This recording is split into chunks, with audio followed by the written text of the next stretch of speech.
All right, everyone, we're here from CyberCon 2025. I'm joined by Elliot, who's a CEO and Chief Realist. I love the title. Thank at you. Phronesis Security. So we're going to do the rapid fire questions. So the first question is, what's the biggest cyber threat keeping you up at night and why? The biggest cyber threat keeping me up at night is the way that people are just dumping corporate data into AI platforms. I think we are likely to see a backlash over the next few years. We've already had one case in Australia of a state government entity where a whole heap of data has gone into one of these LLMs. And the challenge is, once it's in, it's very difficult to pull it out of the training data. And the problem is that until someone else has been made an example of for why this is actually a genuine privacy risk, most organisations aren't going to take it seriously. Sure.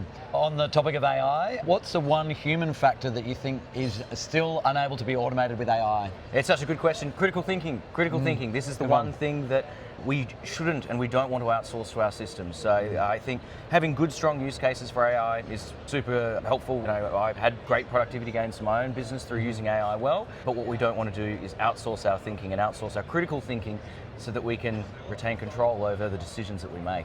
Good answer. And often a tricky one, but how do you articulate cyber risk to boards without their eyes glazing over? Yeah, it's a good question. When it comes to speaking to boards, you've got to speak their language, and that's always what I talk to cyber professionals about.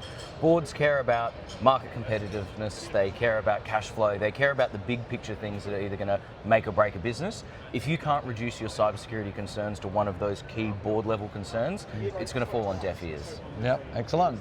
And what's the biggest threat that you think is underestimated by cyber teams? The big one at the moment is definitely third-party risk. I think a lot of organisations are still living with a bit of an antiquated approach when it comes to third-party risk management. They say something like, let's see your ISO 27001 certificate. Yep, cool, you must be secure. Realistically, we need to think about what sort of data are you sharing, where are you sharing it, what other third parties and fourth parties might your data be exposed to, and just have a bit more rigor around how that data is handled. Because if we look at some of the bigger breaches that have occurred over the last few years, it's actually the third parties that are getting compromised, not the entity themselves. Excellent. And final question, what's the one buzzword you wish would disappear forever? Oh, SASE. Like 6 years later, I still have no idea what it means. So let's get rid of that one and move on. Go and talk to some of the vendors here and they'll explain it to you, hopefully. Thanks, man. Appreciate it. Thanks, Elliot. Good one.